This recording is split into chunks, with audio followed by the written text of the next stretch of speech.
Queridos irmãos, vamos fechar nossos olhos, relaxar, nos entregar neste momento à luz divina que se faz presente.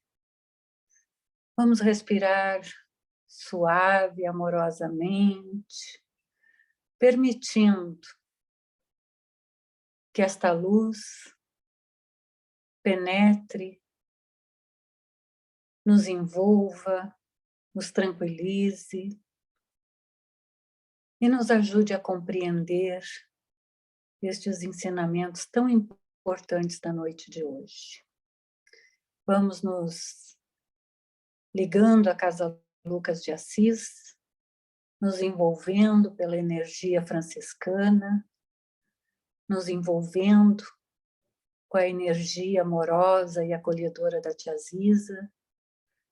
Vamos nos envolvendo com toda a egrégora da Casa Lucas de Assis. A equipe encarregada do ensinamento, que fazem parte dessa turma, dessa aula semanal que nos toca o coração e nos impulsiona na nossa caminhada. Pai nosso que estais no céu, santificado seja o vosso nome, venha a nós o vosso reino, seja feita a vossa vontade, assim na terra como no céu.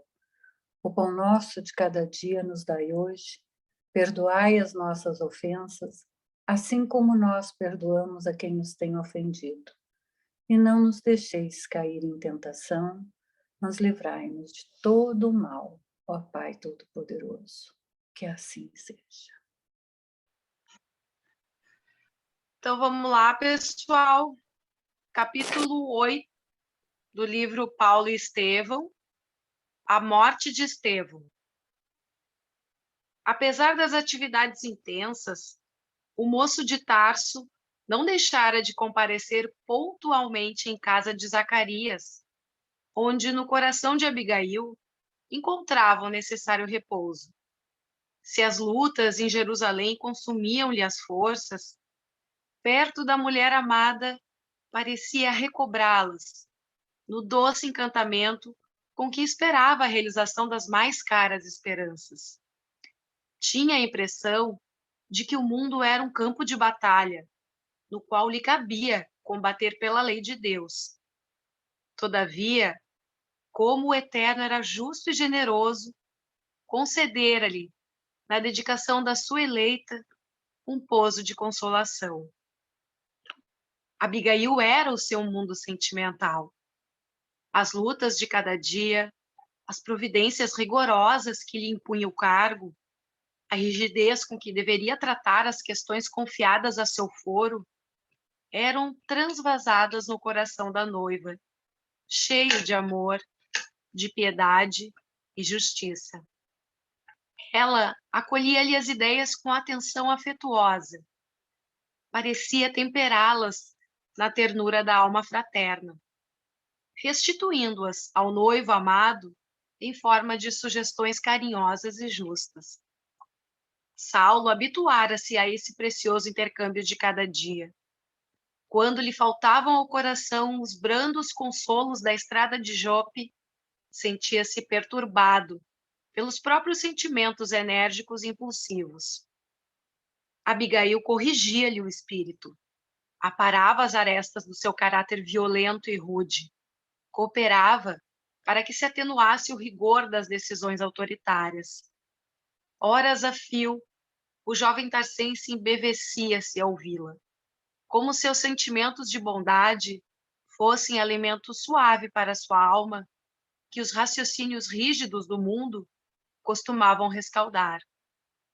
Ele, que não experimentara as aventuras galantes do tempo, cioso de conservar pura a consciência em face da lei, descobrira na criatura eleita a personificação de todos os sonhos de sua mocidade esperançosa. Na noite seguinte, à memorável sessão do Sinédrio, Saulo de Tarso abandonando todas as preocupações de ordem imediata, buscou o mais ansioso a residência de Zacarias. As fadigas do dia abalavam-lhe as forças. Queria vencer rapidamente a distância, absorver-se no afeto da noiva, olvidar as preocupações que lhe ardiam na mente trabalhada pelos mais desencontrados raciocínios. A noite já desdobrava o manto de luar sobre a natureza, quando o jovem doutor transpôs o umbral, surpreendendo a generosa família com uma saudação delicada e afetuosa. A presença da noiva propiciava-lhe um bálsamo de suave refrigério ao coração. Em breves momentos, parecia reconfortar-se. Tomado de bom humor, agora que as energias interiores descansavam em brandas carícias, narrou entusiasticamente os últimos sucessos. Zacarias, como observador fiel da lei, dava-lhe razões de sobejo, no caso das deliberações assumidas. A personalidade de Estevão foi discutida minuciosamente. O ex-discípulo de Gamaliel, naturalmente, esclareceu o assunto a seu modo, retratando o pregador do caminho como um homem inteligente e por isso mesmo perigoso, em virtude das ideias revolucionárias que o seu verbo fluente propagava. Abigail e Ruth escutavam silenciosas, enquanto os dois mantinham a palestra animada. A certa altura, atenta a uma observação direta de Saulo, a jovem murmurou: mas não haveria um meio de modificar ao menos a pena arbitrada? Que desejarias que fizéssemos? Disse o moço com ênfase. Não é pouco havermos libertado os 3 cabeças mais em evidência, levando-se em conta o atrevimento de suas estranhas prédicas. Quanto a Estevão, tudo se fez para que voltasse ao aprisco, como descendente direto das tribos de Israel. Entretanto, a rebeldia foi a sua condenação. Insultou-me publicamente no sinédrio, espezinhou nossos princípios mais sagrados, criticou as figuras mais representativas do farisaísmo, com ilustrações mentirosas e ingratas, e concluía: de mim para comigo estou satisfeito. Considero o apedrejamento esperado um dos feitos de mais importância para o futuro da minha carreira. Atestará meu zelo na defesa do nosso patrimônio mais estimável. Precisamos considerar que Israel, nos dias mais sombrios, preferiu a emancipação religiosa à independência política. Poderíamos, porventura, expor nossos valores morais mais preciosos à influência deprimente de um aventureiro qualquer? O jovem procurou mudar o curso da conversação, enquanto Ruth mandava servir uma taça de vinho reconfortante. Antes de partir, o moço tarcense convidou a noiva ao passeio habitual. Nessa noite, a natureza parecia enfeitar-se de maravilhas. O luar, que destacava todas as flores em tons pálidos, estava saturado de perfumes deliciosos. Os dois, de mãos enlaçadas, no banco rústico, contemplavam o quadro embevecidamente. Saulo experimentava suave conforto. Desafogava-se. Se Jerusalém lhe obscurecia a mente, num torvelinho de preocupações, aquela mansão singela da estrada de Jope parecia descarregá-lo de todos os desgostos, prodigalizando-lhe ao espírito enorme potencial de consolação. Agora, minha querida, tudo está pronto, dizia solícito. De hoje a 6 dias, Dalila virá buscar-te pessoalmente. Conhecerás a cidade, os meus amigos honrarão em tua alma generosa a minha feliz escolha. Está satisfeita? Muito, murmurava ela com ternura. Já organizamos vasto programa recreativo. Quero levar-te a Jericó, onde pessoas de nossas relações nos esperam com imensa alegria. Em Jerusalém, partirei conhecer todos os edifícios mais importantes.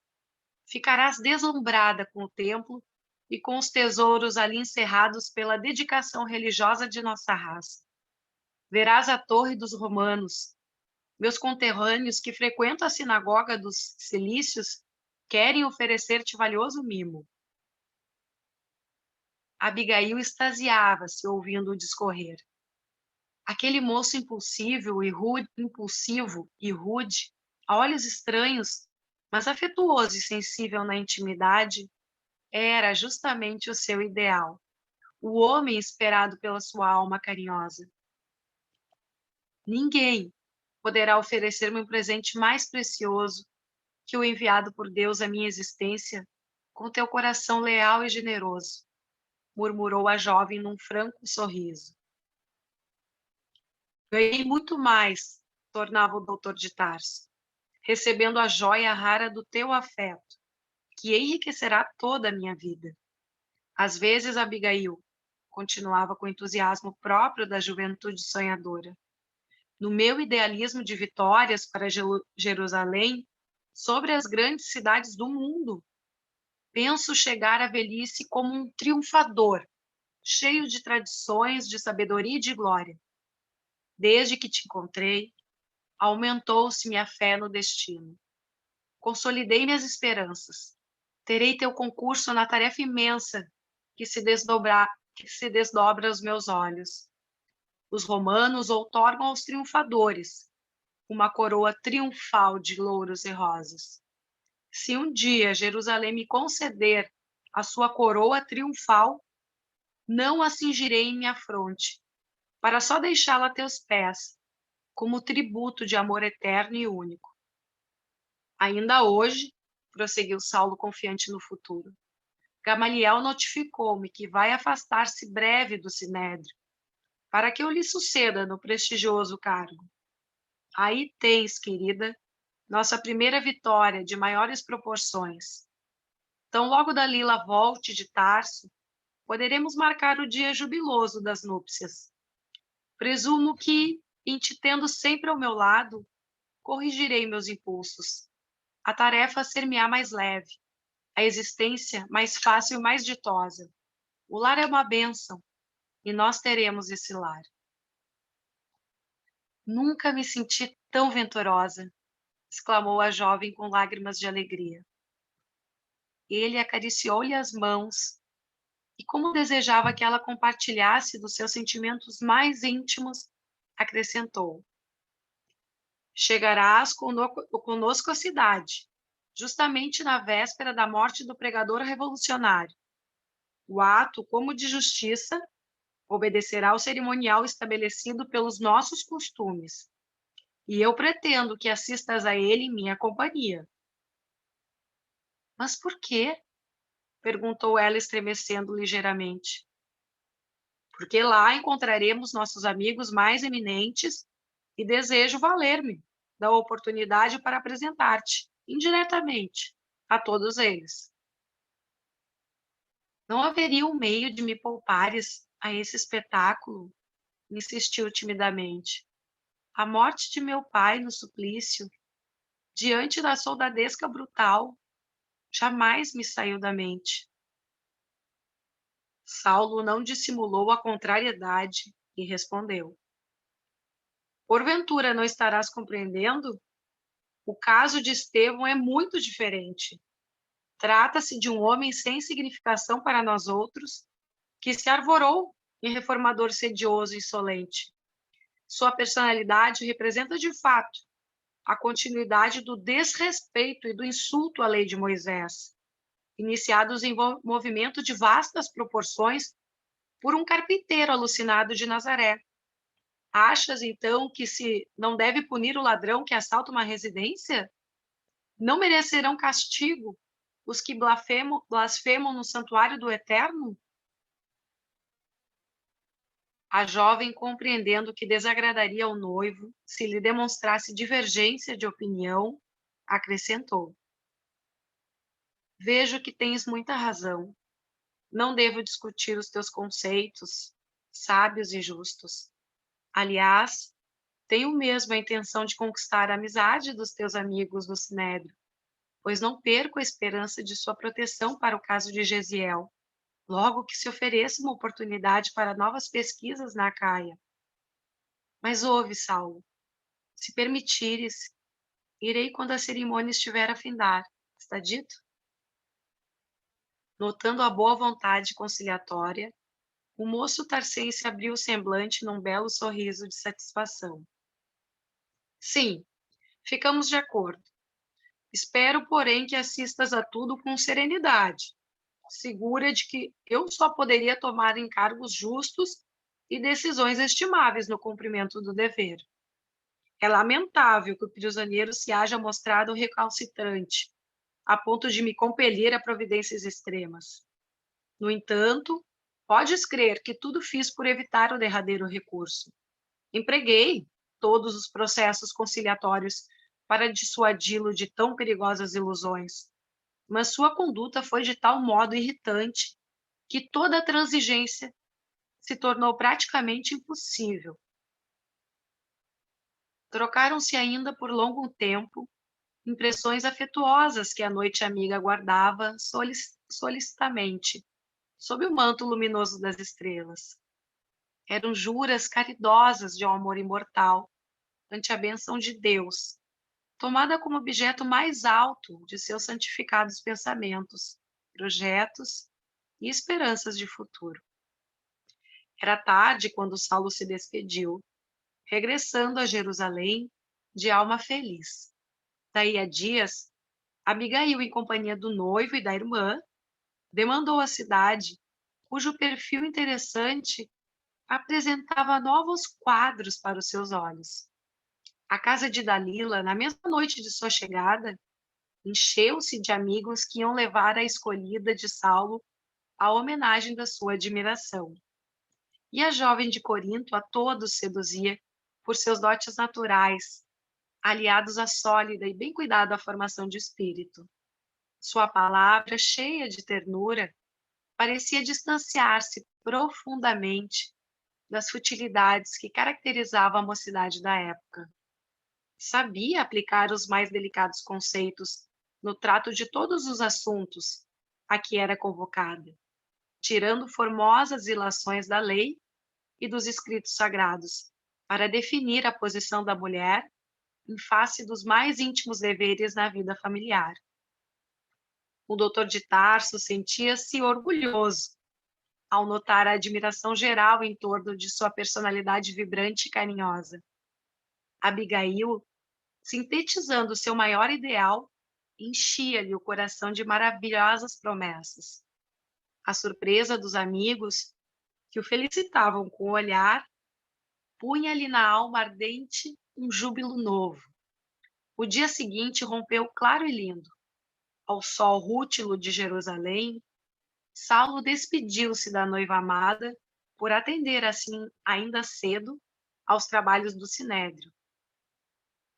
Então, até logo no templo, disse carinhosamente. No templo? Perguntou Dalila admirada, abraçando-se a Abigail. Sim, explicou o solícito. Abigail irá assistir à parte final da punição de Estevão. Mas como? Interrogou ainda a jovem senhora. Mulheres na cerimônia? A lapidação se dará nas proximidades do altar dos holocaustos, e não nos átrios sagrados, esclareceu.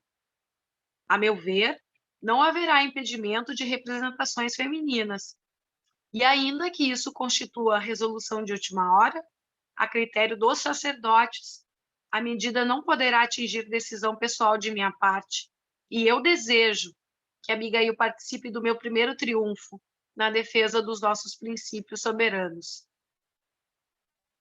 Ambas sorriram venturosas, observando-lhe as disposições excelentes. Em último recurso, Saulo, disse Abigail num gesto de tranquilidade e ternura, não deixes de oferecer ao condenado uma derradeira oportunidade para salvar-se da morte. Após 2 meses de cárcere, é possível que tenha refundido sentimentos mais profundos. Pergunta-lhe, mais uma vez, se insiste em insultar a lei. O moço tarcense enviou-lhe um olhar satisfeito e reconhecido, jubiloso por verificar tanta grandeza de coração, e acentuou: assim farei. Nesse dia, desde muito cedo, o mais alto tribunal de Israel apresentava desusado movimento. A execução do pregador do caminho constituía objeto de largos comentários.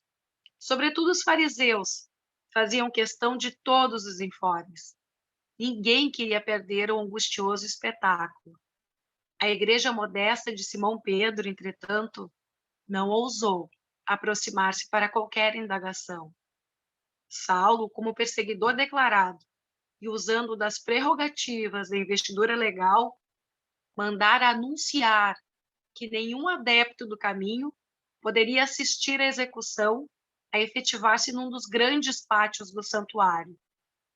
Longas filas de soldados foram dispostas na grande praça para dispersar quaisquer grupos de mendigos que se formassem com intuitos desconhecidos. E desde as primeiras horas da manhã, numerosos pedintes de Jerusalém eram corridos das imediações a golpes de chanfalho. Depois do meio-dia, autoridades e curiosos reuniam-se, ávidos de sensação, no recinto do Sinédrio, em abafado vozerio. Aguardava-se o sentenciado, que chegou, finalmente, cercado de escolta armada, como se fora um malfeitor comum. Estevão apresentava-se bastante desfigurado, embora o semblante não traísse a peculiar serenidade. O passo tardio, o cansaço extremo, as esquimoses das mãos e dos pés patenteavam os pesados tormentos físicos que lhe eram infligidos à sombra do calabouço. A barba crescida alterava-lhe o aspecto fisionômico. Todavia, os olhos tinham a mesma fulgurância de cristalina bondade. Em meio da curiosidade geral, Saulo de Tarso o encarou satisfeito. Estevão pagaria, afinal, as incompreensões e os insultos.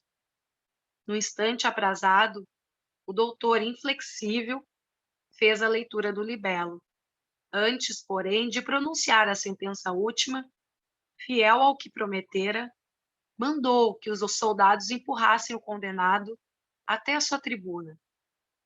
Enfrentando o pregador do evangelho, sem qualquer expressão de piedade, interrogou-o com aspereza: estarias disposto agora a jurar contra o carpinteiro Nazareno? Lembra-te que é a última oportunidade de conservares a vida.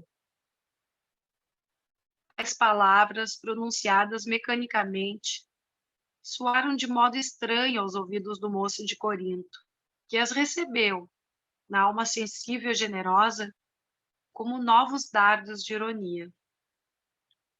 Não insulteis o Salvador, disse o arauto do Cristo, com desassombro. Nada no mundo me fará renunciar à sua tutela divina.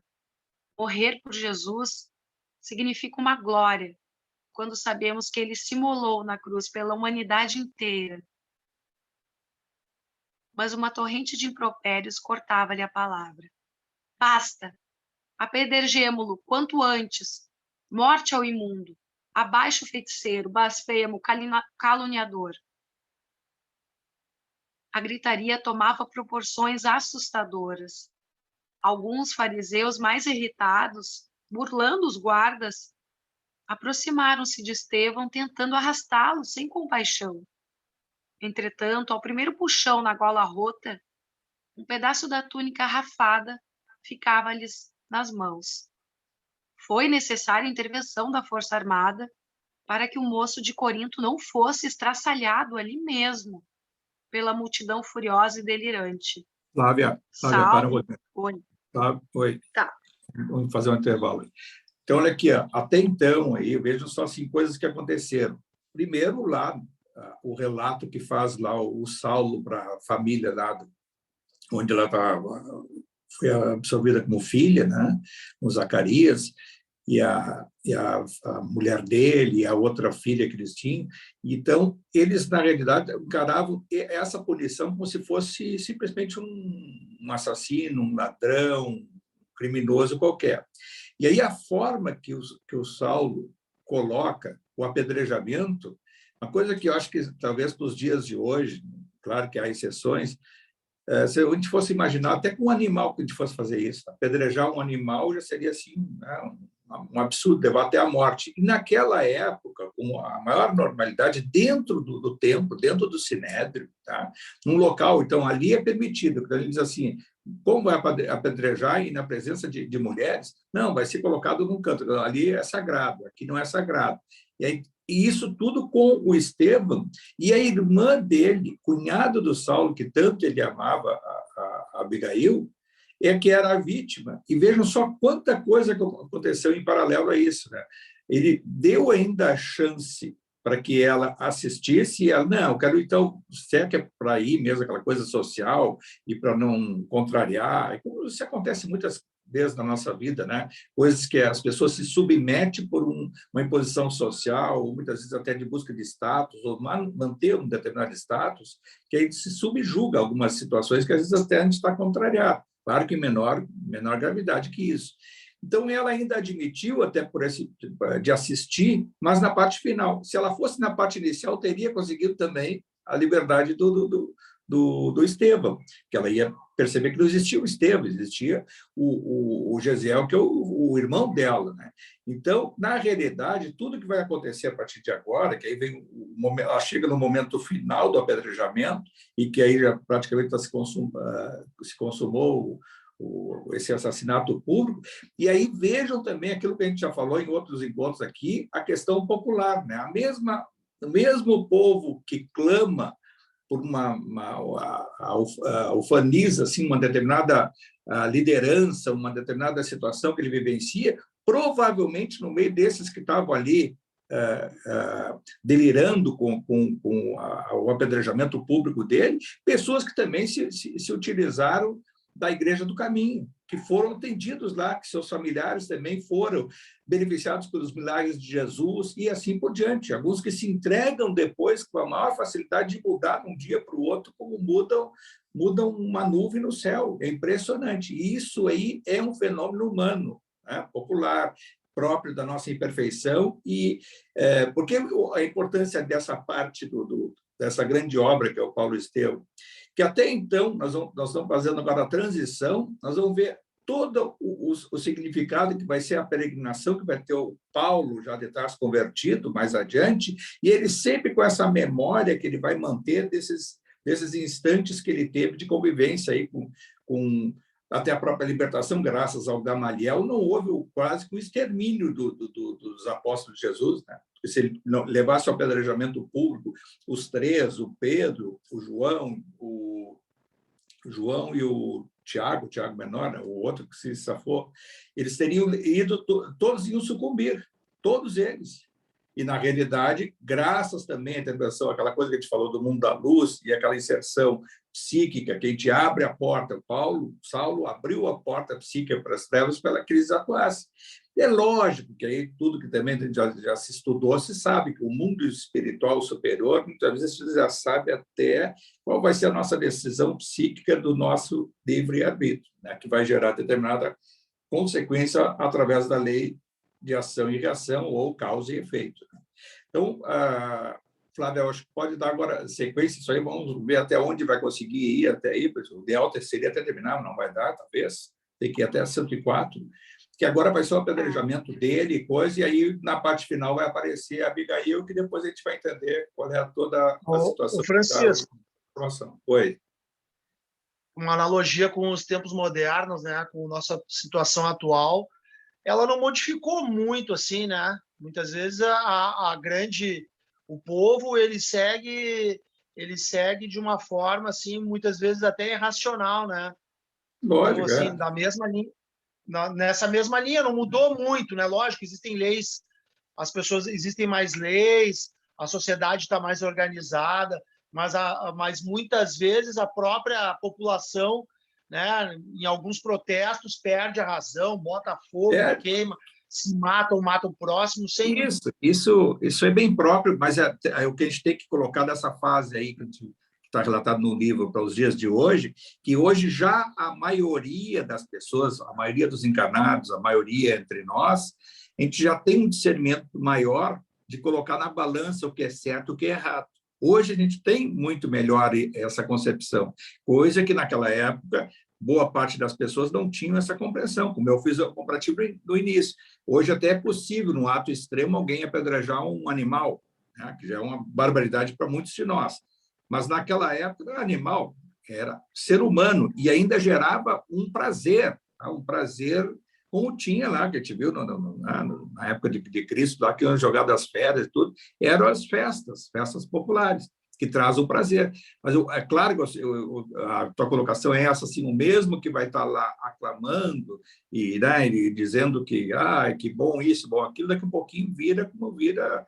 Isso é próprio da nossa imperfeição. E o nosso crescimento espiritual é quando a maioria dos encarnados passa a conviver com uma outra concepção. E é por isso que o mundo que nós estamos passando hoje de provas e expiações, que vai chegar lá na década aí de 50, muito próximo, de regeneração, porque a maioria dos encarnados estará com propósito para evolução, e não simplesmente aquela do encarnar e vamos levando adiante. Já vão encarnar com propósito evolutivo de buscar o seu crescimento espiritual e a melhor aproveitamento da encarnação como método para crescimento espiritual, evolução. Acho que é isso, então. Vamos tentar lá, Flávia? Vamos lá. Página 94, pessoal. Saulo, em altas vozes, ordenou a intervenção dos soldados. Queria a execução do discípulo do evangelho, mas com todo o cerimonial previsto. Estevão tinha agora o rosto enrubescido, envergonhado. Seminu foi auxiliado por um legionário romano a recompor os sobejos da veste em frangalhos, acima dos rins, para não ficar inteiramente nu. Com a mão trêmula, pelos maus tratos recebidos, procurava limpar a saliva que os mais exaltados lhe haviam esputado em pleno rosto. Forte pancada no ombro causava-lhe intensa dor no braço todo. Compreendeu que lhe chegavam os últimos instantes de vida. A humilhação doía-lhe fundo, mas recordou as descrições de Simão a respeito de Jesus no derradeiro transe. Em frente de Herodes Antipas, o Cristo sofrera dos israelitas idênticas ironias. Fora açoitado, ridicularizado, ferido, quase nu, suportara todos os agravos sem uma queixa, sem uma expressão menos digna. Ele que amara os infelizes, que trabalhara por fundar uma doutrina de concórdia e de amor para todos os homens, que abençoara os mais desgraçados e os acolhera com carinho, recebera o galardão da cruz em suplícios imensuráveis. E Estevão pensou: quem sou eu e quem era o Cristo? Essa íntima interrogação propiciava-lhe certo consolo. O príncipe da paz fora arrastado pelas ruas de Jerusalém sob o escárnio das maiores injúrias e era o mestre esperado, ungido de Deus. Por quê? Sendo ele homem infalível, portador de numerosas fraquezas, haveria de hesitar no momento do testemunho e, com pranto, a escorrer-lhe no rosto lacerado, escutava a voz cariciosa do mestre no coração. Todo aquele que desejar participar do meu reino, negue-se a si mesmo, tome sua cruz e siga os meus passos. Era preciso negar-se para aceitar o sacrifício proveitoso. Ao fim de todos os martírios, deveria encontrar o amor glorioso de Jesus com a beleza da sua ternura imortal. O pregador humilhado e ferido recordou o passado de trabalhos e esperanças. Parecia-lhe rever a infância saudosa, na qual o zelo materno lhe incutira os fundamentos da fé confortadora. Depois, as nobres aspirações da mocidade, a dedicação paterna, o amor da irmãzinha que as circunstâncias do destino lhe haviam arrebatado. Ao pensar em Abigail, experimentou certa angústia no coração. Agora que deveria enfrentar a morte, desejava revê-la para as últimas recomendações. Relembrou a derradeira noite que haviam permutado tantas impressões de ternura, tantas promessas fraternais na lôbrega prisão de Corinto. Apesar dos movimentos renovadores da fé, de cujos trabalhos compartilhava ativamente em Jerusalém, jamais pudera esquecer o dever de procurá-la, fosse onde fosse. Enquanto em derredor se multiplicavam impropérios no turbilhão de gritos e ameaças revoltantes, o sentenciado chorava com as suas recordações. Socorrendo-se das promessas do Cristo no Evangelho, experimentava um brando alívio. A ideia de que a irmãzinha ficaria no mundo entregue a Jesus suavizava-lhe as angústias do coração. Mal não saíra de suas dolorosas reminiscências, ouviu a voz imperiosa de Saulo, dirigindo-se aos guardas. Algemai-o novamente. Tudo está consumado. Sigamos para o átrio. O discípulo de Simão Pedro, estendendo os pulsos para receber as algemas, sofreu pancadas tão fortes de um soldado inescrupuloso que dos pulsos feridos começou a jorrar muito sangue. Estevão, porém, não fez o menor gesto de resistência. De quando em quando, levantava os olhos como se implorasse os recursos do céu para os seus minutos supremos.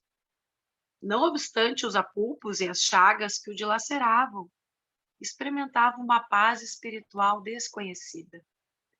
Todos aqueles sofrimentos do cerimonial eram pelo Cristo. Aquela hora era a sua oportunidade divina. O mestre de Nazaré havia convocado seu coração fiel ao público testemunho dos valores espirituais da sua gloriosa doutrina. Confiante, raciocinava. Se o Messias aceitar a morte infamante do Calvário para salvar todos os homens, não seria uma honra dar a vida por ele?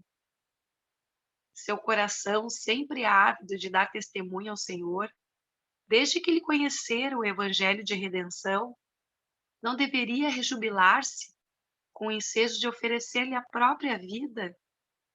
Entretanto, a ordem de caminhar arrancou-o dos mais elevados pensamentos. O generoso pregador do caminho hesitava nos passos cambaleantes, mas tinha sereno e firme o olhar, revelando desassombro nos derradeiros lances do testemunho.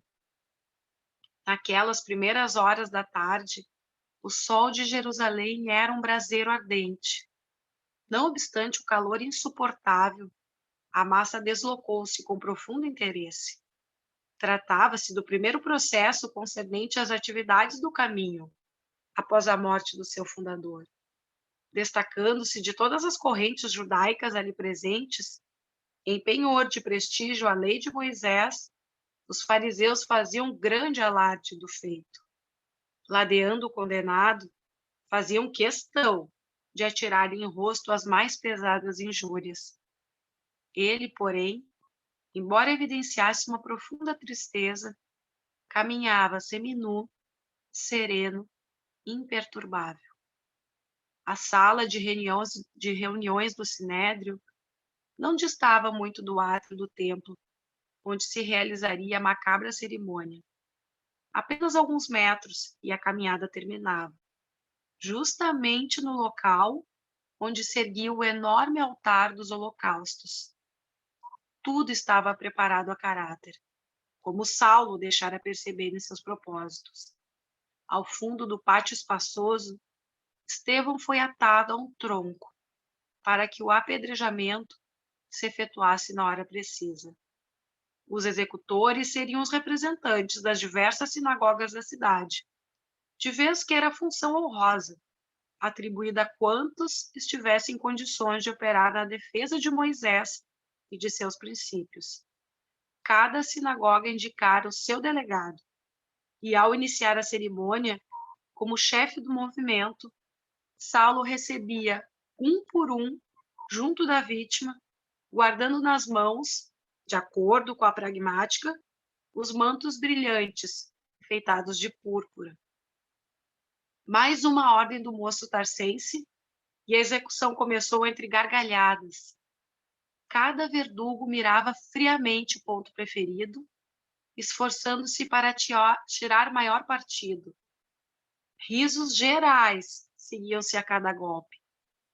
Poupemos-lhes a cabeça, dizia um dos mais exaltados, a fim de que o espetáculo não perca a intensidade e o interesse. Cada expressão do judaísmo acompanhava o verdugo indicado pelos maiorais da sinagoga, com atenção e entusiasmo, aos berros de morra o traidor, o feiticeiro.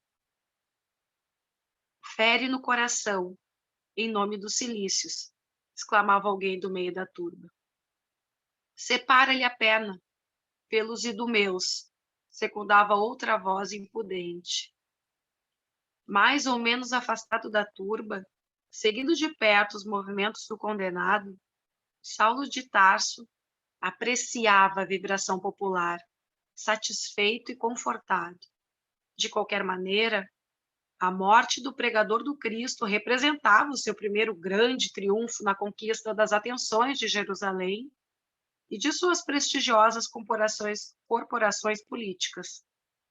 Naquela hora em que focalizava tantas aclamações do povo de sua raça, orgulhava-se com a decisão que o levara a perseguir o caminho, sem consideração e sem tréguas. Aquela tranquilidade de Estevão, no entanto, não deixava de o impressionar bem no imo do coração voluntarioso e inflexível. Onde poderia ele aurir tal serenidade? Sob as pedras que o alvejavam, aqueles olhos encaravam os algozes sem pestanejar, sem revelar temor nem turbação. De fato, amarrado de joelhos ao tronco do suplício, o moço de Corinto guardava impressionante característica de paz nos olhos translúcidos, de onde as lágrimas silenciosas corriam abundantes. O peito descoberto era uma chaga sangrenta. As vestes esfrangalhadas colavam-se ao corpo, empastadas de suor e sangue. O mártir do caminho sentia-se amparado por forças poderosas e inatingíveis. A cada novo golpe, sentia recrudescer os padecimentos infinitos que azorragavam o corpo macerado, mas no íntimo guardava a impressão de uma lenidade sublime. O coração batia descompassadamente. O tórax estava coberto de feridas profundas, as costelas fraturadas. Nesta hora suprema, recordava os mínimos laços de fé que o prendiam a uma vida mais alta. Lembrou todas as orações prediletas da infância. Fazia o possível por fixar na retina o quadro da morte do pai supliciado e incompreendido. Intimamente, repetia o Salmo 23 de Davi, qual fazia junto da irmã nas situações que pareciam insuperáveis.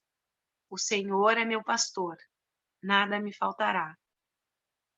As expressões dos escritos sagrados, como as promessas do Cristo no Evangelho, estavam-lhe no âmago do coração.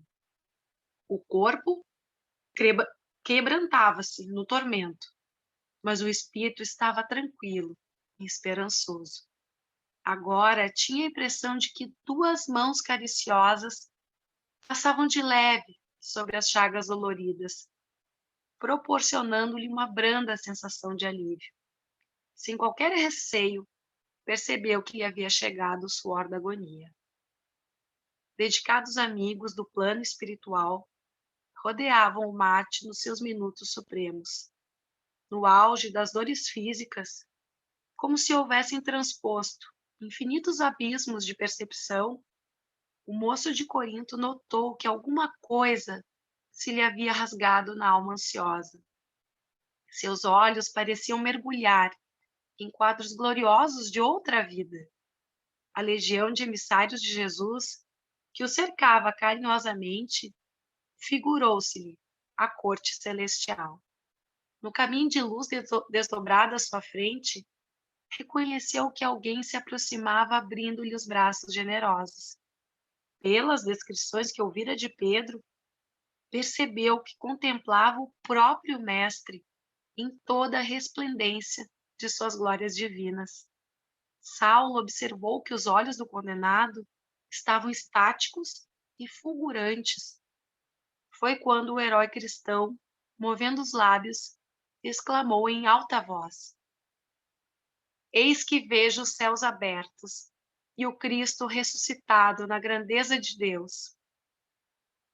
Viram então que duas mulheres jovens aproximavam-se do perseguidor com gestos íntimos.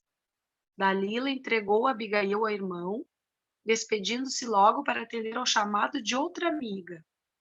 A noiva terna cingiu uma túnica à moda grega, que mais lhe realçava o formoso rosto. Fosse pela dolorosa cena em curso, ou pela presença da mulher amada, percebia-se que Saulo estava um tanto perplexo e sensibilizado. Dir-se-ia que a coragem indomável de Estevão o levara a considerar a tranquilidade desconhecida que deveria reinar no espírito do Marte. Em face da gritaria que a rodeava, e notando a miserável situação da vítima, a jovem mal pôde conter um grito de espanto. Que homem era aquele, atado ao tronco do suplício? Aquele peito arfante, empastado de sangue, aqueles cabelos, aquele rosto pálido que a barba crescida, desfigurada, não seriam de seu irmão? Ah, como falar das ansiedades imensas na surpresa imprevista de um minuto? Abigail tremia. Seus olhos aflitos acompanhavam os menores movimentos do herói, que parecia indiferente no êxtase que o absorvia. Embalde Saulo chamava-lhe a atenção discretamente, de modo a poupá-la de penosas impressões. A moça parecia nada ver, além do sentenciado a esvair-se no sangue do martírio. Lembrava-se agora. E se afastando do calabouço, depois da morte do pai, foi assim mesmo que deixara Gesiel na posição do suplício. O tronco execrável, as algemas impiedosas e o pobrezinho de joelhos. Tinha ímpetos de atirar-se à frente dos algozes, esclarecer a situação, saber a identidade daquele homem. Nesse instante, ignorando-se alvo de tão singular atenção, o pregador do caminho saiu de sua impressionante imobilidade. Vendo que Jesus contemplava melancolicamente a figura do doutor de Tarso, como a lamentar seus condenáveis desvios, o discípulo de Simão experimentou pelo verdugo sincera amizade no coração. Ele conhecia o Cristo, Saulo não. Assomado de fraternidade real e querendo defender o perseguidor, exclamou de modo impressionante: Senhor, não lhe imputes este pecado. Isso dito, voltou os olhos para fixá-los no verdugo amorosamente. Eis, porém, que divisou junto dele a figura da irmã, trajada como nos dias de júbilo na casa paterna. Era ela, a irmãzinha amada, por cujo afeto tantas vezes lhe palpitara o coração de saudade e de esperança. Como explicar sua presença? Quem sabe havia sido também levada ao reino do Mestre e regressava com ele em espírito para trazer-lhe as boas-vindas de um mundo melhor? Quis bradar sua alegria infinita, atraí-la, ouvir-lhe a voz dos cânticos de Davi, morrer embalado pelo seu carinho. Mas a garganta já não timbrava. A emoção dominara-o na hora extrema. Sentiu que o mestre de Nazaré acariciava-lhe a fronte, onde a última pedrada abrira uma flor de sangue. Ouvia muito longe vozes argentinas que cantavam hinos de amor sobre os gloriosos motivos do Sermão da Montanha. Incapaz de resistir por mais tempo ao suplício, o discípulo do Evangelho sentia-se desfalecer. Escutando as expressões do condenado e recebendo-lhe o olhar fulgurante e límpido, Abigail não pôde dissimular a angustiosa surpresa. Saulo, Saulo, é meu irmão! Exclamou aterradamente. Que dizes? Gaguejou baixinho o doutor de Tarso, arregalando os olhos. Não pode ser! Enlouqueceste! Não, não é ele! Repetia tomada de extrema palidez. É Gesiel! Insistia Abigail, assombrada. Querido, concede-me 1 minuto. Deixa-me falar ao moribundo apenas 1 minuto. Impossível, replicou o moço contrafeito. Saulo, pela lei de Moisés, pelo amor de nossos pais, atende! Exclamava, torcendo as mãos. O ex-discípulo de Gamaliel não acreditava na possibilidade de semelhante coincidência. Além do mais, havia diferença do nome. Convinha esclarecer esse ponto antes de tudo. Certo, a falsa impressão de Abigail se desfaria ao primeiro contato direto com o agonizante. Sua índole sensível e afetuosa justificava o que, a seu ver, era um absurdo. Conjugando essas reflexões de 1 segundo, falou a noiva com austeridade. Irei contigo identificar o moribundo, mas até que o possamos fazer, cala tuas impressões. Nem uma palavra, ouviste? É necessário não esquecer a respeitabilidade do local em que te encontras. Logo após, chamava um funcionário de alta categoria secamente. Manda levar o cadáver para o gabinete dos sacerdotes. Senhor, respondeu o outro respeitoso, o condenado ainda não está morto. Não importa, vai assim mesmo, pois arrancar-lhe-ei a confissão do arrependimento na hora extrema. A determinação foi cumprida sem mais demora, enquanto Saulo mandava servir, de modo geral, aos amigos e admiradores, várias ânforas de vinho delicioso por comemorarem o seu primeiro triunfo. Depois, sem o carregado apreensivo, esgueirou-se quase sorrateiramente até a sala reservada aos sacerdotes de Jerusalém, em companhia da noiva. Atravessando os grupos que o saudavam com frenéticas aclamações, o moço tarcense parecia alheado de si mesmo. Conduzia Abigail pelo braço, delicadamente, mas não lhe dirigia a palavra. A surpresa emudecera-o. E se Estevão fosse de fato aquele Gesiel que aguardavam com tamanha ansiedade? Absorvidos em angustiosas reflexões, penetraram na câmara solitária. O jovem doutor ordenou a retirada dos auxiliares, fechou cuidadosamente a porta. Abigail aproximou-se do irmão ensanguentado com infinita ternura. E como se sentisse chamado à vida por uma força poderosa e invencível, ambos notaram que a vítima movia a cabeça sangrenta.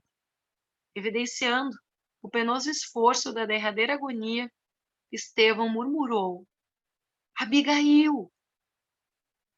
Aquela voz era quase um sopro, mas o olhar estava calmo, límpido. Ouvindo-lhe a expressão vacilante e arrastada, o jovem tarcense recuou, tomado de espanto. Que significava tudo aquilo? Não poderia duvidar. A vítima de sua perseguição implacável era o irmão bem-amado da mulher escolhida. Que mecanismo do destino engendrara semelhante situação que lhe havia de amargurar toda a vida?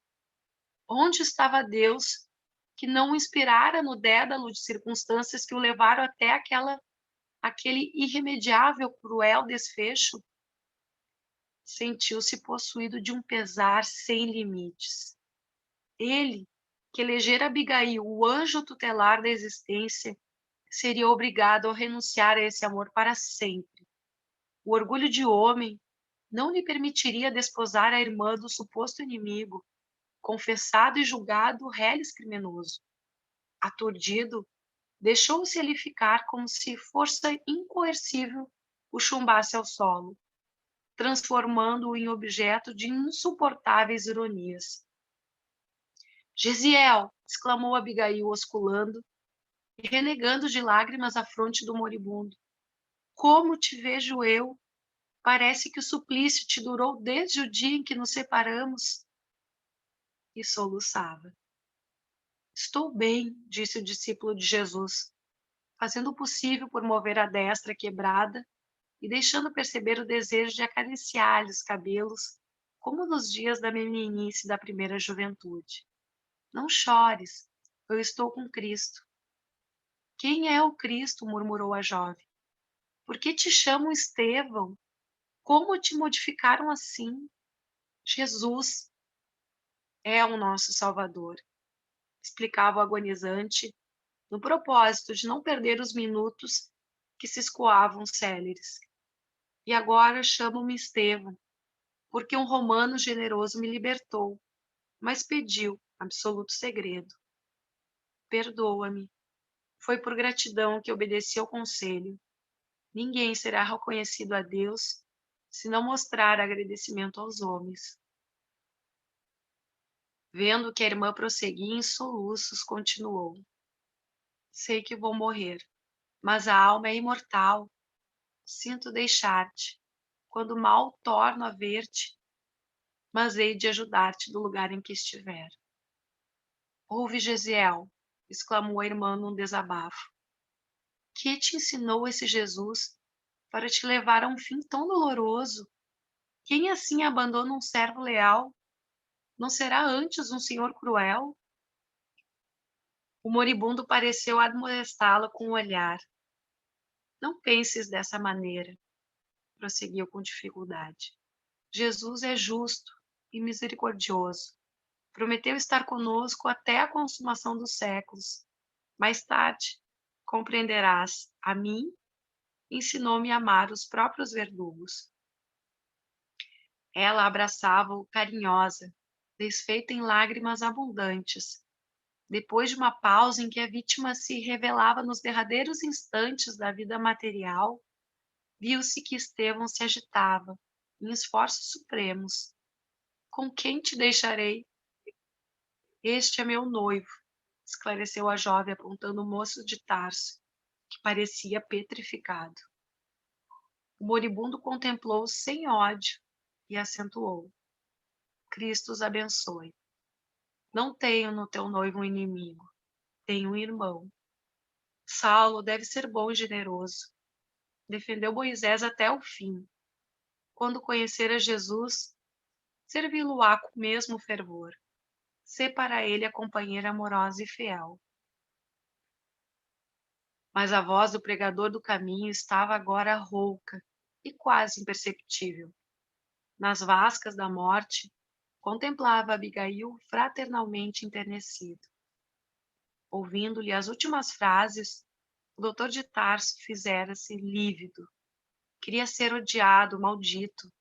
A compaixão de Estevão, fruto de uma paz que ele, Saulo, jamais conhecera no fastígio das posições mundanas, impressionava-o fundamente. Entretanto, sem saber por quê, a resignação e a doçura do agonizante assaltavam-lhe o coração enrijecido. Trabalhava, porém, intimamente para não se comover com a cena dolorosa.